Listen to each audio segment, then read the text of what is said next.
भीड़ में घबराए एक बुजुर्ग की मदद किसी ने नहीं की। वह सड़क पर भटक गया था। तभी किसी ने उसकी तरफ अपना हाथ बढ़ाया और कहानी शुरुआत होती है। सर्दियों की शाम थी और दिन लगभग ढलने को था।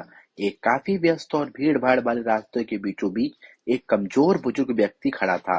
वह घबराया हुआ था क्योंकि वह उस भीड़ में खो गया था।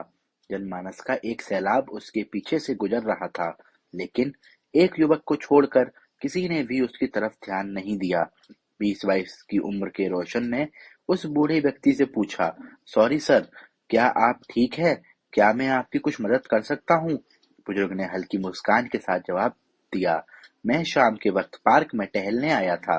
मेरे घर जाने का वक्त हो गया है, लेकिन मुझे मेरे घर का रास्ता मिल नहीं रहा है।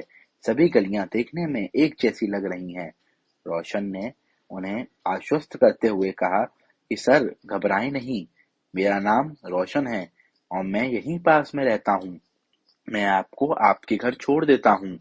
बुजुर्ग व्यक्ति ने कहा, शुक्रिया बेटा, मेरा नाम जगदीश अग्रवाल है। मैं यहाँ नया हूँ। आदर्श नगर गली में मेरी बेटी रहती है।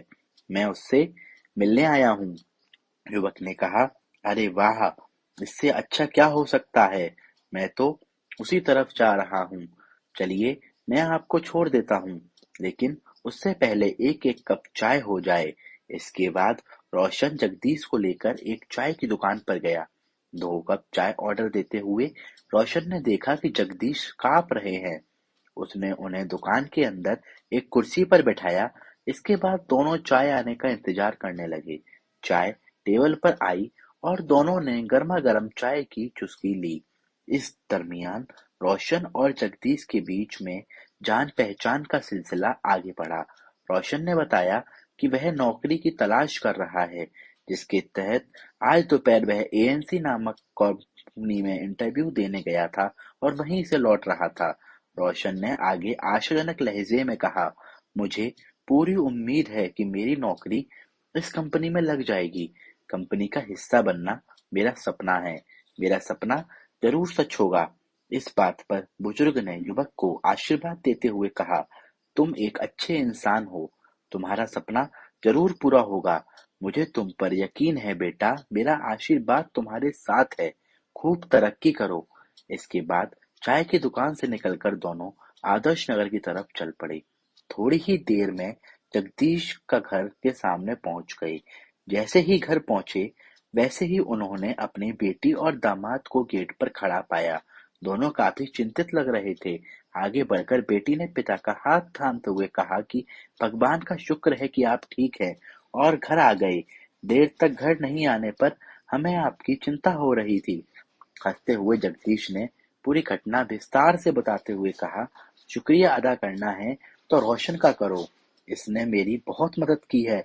बेटी कृतज्ञ भाव के साथ रोशन की तरफ मुड़ी और बोली, आप एक नेक इंसान हैं। मैं आपकी शुक्रगुजार हूँ। मुझे बताएं कि मैं आपका यह एहसान कैसे चुका सकती हूँ। इस सवाल पर जगदीश ने तुरंत कहा, बेटी, यह युवक नौकरी की तलाश कर रहा है। क्या हम किसी तरीके से इसकी मदद कर सकते हैं? इससे तुम इनका एहसान भी चुका पाओगी। अपने हैंडबैग से कुछ निकालते हुए बेटी ने कहा, बिल्कुल पापा। रोशन की तरफ हाथ बढ़ाते हुए बुजुर्ग की बेटी ने कहा, सर, यह मेरा बिजनेस कार्ड है। इस पर दिए गए ईमेल आईडी पर आप मुझे मेल करें। रोशन ने कार्ड थामते हुए धीमे से कहा, थैंक यू मैडम, मैं जरूर करूंगा। जब रोशन ने उस बिजनेस कार्ड को देखा तो वह हैरान रह गया। कार्ड पर लिखा था, Sunaina Chawla, president ANC group.